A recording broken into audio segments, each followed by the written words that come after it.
अप्रैल 1992। मुंबई। सुबह का समय। दलाल स्ट्रीट पर हलचल शुरू हो चुकी थी।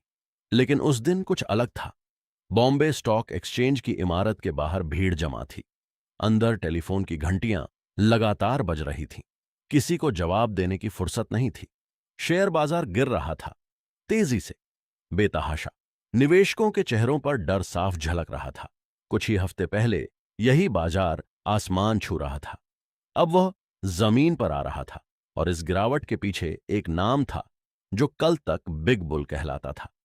यह कहानी है एक ऐसे आदमी की जिसने भारत के वित्तीय तंत्र की सबसे बड़ी कमजोरी को पहचाना, जिसने बैंकिंग सिस्टम के भीतर एक ऐसा रास्ता खोजा जिससे हजारों करोड़ रुपए शेयर बाजार में पहुंचे। और जब यह राज खुला तो पूरे देश की नींद उड़ गई। राज की शुरुआत कहीं और हुई थी। रायपुर के एक मध्यम वर्गीय परिवार में जन्मा एक लड़का, हर्षद शांतिलाल मेहता। बचपन मुंबई की भीड़-भाड़ भरी गलियों में बीता। पिता का छोटा मोटा व्यापार था। पैसों की तंगी घर में आम बात थी। हर्षद ने शुरुआती नौकरियां छोटी मोटी की। सेल्समैन का काम, फिर एक ब्रोकिंग फर्म में जूनियर क्लर्क की नौकरी। लेकिन उसकी आंखों में कुछ और था। वह हर रोज स्टॉक एक्सचेंज की गतिविधियों को गौर से देखता। वो समझने की कोशिश करता कि पैसा कैसे बढ़ता है, कैसे घटता है, और सबसे जरूरी, पैसा कैसे बनाया जाता है। 1980 के दशक के अंत तक हर्षद मेहता एक सब ब्रोकर बन चुका था। उसने धीरे धीरे अपना नेटवर्क बनाया। उसकी बातचीत में आत्मविश्वास था जो निवेशकों को आकर्षित करता। वो बड़े बड़े दावे करता, किस शेयर की कीमत कहां जाएगी, कब जाएगी। शुरुआत में लोग शक करते थे, लेकिन जब उसके दावे सही साबित होने लगे, भरोसा बढ़ता गया। 1990 तक हर्षद मेहता मुंबई के दलाल स्ट्रीट पर एक जाना पहचाना नाम बन चुका था। लेकिन असली खेल अभी शुरू नहीं हुआ था।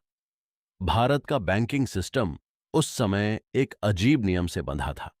सरकारी बैंकों को अपनी संपत्ति का एक हिस्सा हमेशा सरकारी बॉन्ड्स में रखना पड़ता था। इसे स्टैट्यूटरी लिक्विडिटी रेशियो कहा जाता था। बैंक आपस में इन बॉन्ड्स की खरीद फरोख्त करते रहते थे ताकि ये अनुपात बना रहे। इस लेन देन को रेडी फॉरवर्ड डील कहा जाता था। एक बैंक दूसरे बैंक को अस्थायी रूप से बॉन्ड बेचता और तय समय बाद वापस खरीद लेता। बीच की अवधि के लिए एक बैंक रसीद जारी होती थी जो यह गारंटी देती थी कि बॉन्ड असल में मौजूद हैं। यही वो खामी थी जिसे हर्षद मेहता ने पहचाना। बैंक रसीद केवल कागज का एक टुकड़ा थी। नियम के अनुसार बॉन्ड का भौतिक हस्तांतरण जरूरी नहीं था, बस बैंक की गारंटी काफी थी। हर्षद मेहता ने इस भरोसे को हथियार बनाया।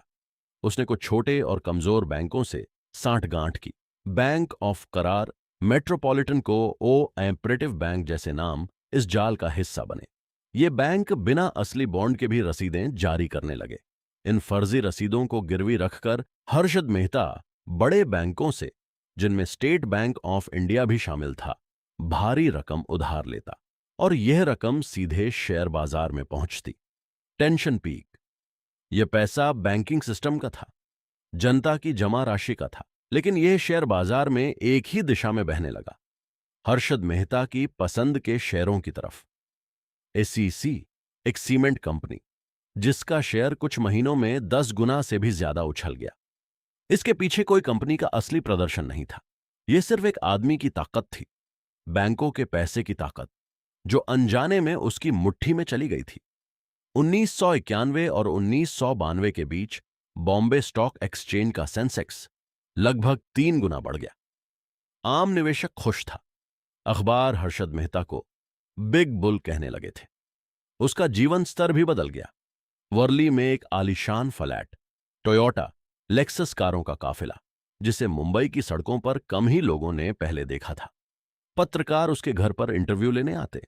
वो आत्मविश्वास से कहता, बाजार अभी और ऊपर जाएगा। लोग उस पर भरोसा करते रहे। किसी को शक नहीं था कि यह चमक कहां से आ रही है, लेकिन एक पत्रकार को शक था। सुचेता दलाल, टाइम्स ऑफ इंडिया की एक वित्तीय पत्रकार, बैंकों के तिमाही आंकड़ों में गड़बड़ी देख रही थी। कुछ बैंकों की बैलेंस शीट में ऐसे आंकड़े थे जो हिसाब में नहीं बैठते थे। स्टेट बैंक ऑफ इंडिया के खातों में एक बड़ा अंतर था, करोड़ों रुपए, जिनका कोई स्पष्ट स्रोत नहीं था। सुचेता दलाल ने इस धागे को पकड़ा और खींचना शुरू किया। 23 अप्रैल 1992 का दिन। टाइम्स ऑफ इंडिया के पहले पन्ने पर एक रिपोर्ट छपी। शीर्षक था द स्कैम। इसमें आरोप था कि हर्षद मेहता ने स्टेट बैंक ऑफ इंडिया से लगभग 500 करोड़ रुपए की हेराफेरी की है, जाली बैंक रसीदों के जरिए। यह खबर बम की तरह फटी। उस दिन दलाल स्ट्रीट पर सन्नाटा छा गया। फिर अफरा तफरी मच गई। Tension peak. अगले ही दिनों में शेयर बाजार धड़ाम से गिरने लगा। जो पैसा हर्षद मेहता के जरिए बाजार में आया था, वो अब निकलने लगा। जिन शेयरों की कीमत उसने कृत्रिम रूप से बढ़ाई थी, वे औंधे मुंह गिरे। लाखों छोटे निवेशक, जिन्होंने अपनी जिंदगी भर की बचत लगा दी थी, रातों रात कंगाल हो गए। किसी ने अपने बेटे की शादी के लिए बचाए पैसे गंवाए, किसी ने रिटायरमेंट का फंड खो दिया। मुंबई की सड़कों पर टूटे हुए निवेशकों की भीड़ बैंकों और ब्रोकिंग दफ्तरों के बाहर जमा होने लगी। सवाल एक ही था, हमारा पैसा कहां गया? रिजर्व बैंक ऑफ इंडिया ने तुरंत जांच बिठाई। जो तस्वीर सामने आई वो डरावनी थी। यह सिर्फ स्टेट बैंक ऑफ इंडिया तक सीमित नहीं था। नेशनल हाउसिंग बैंक, कई अन्य सरकारी और सहकारी बैंक इस जाल में शामिल पाए गए। कुल घोटाला लगभग 4,000 करोड़ रुपए तक पहुंचा। 1992 के हिसाब से एक अकल्पनीय रकम। यह सिर्फ एक आदमी की धोखाधड़ी नहीं थी, यह पूरे बैंकिंग सिस्टम,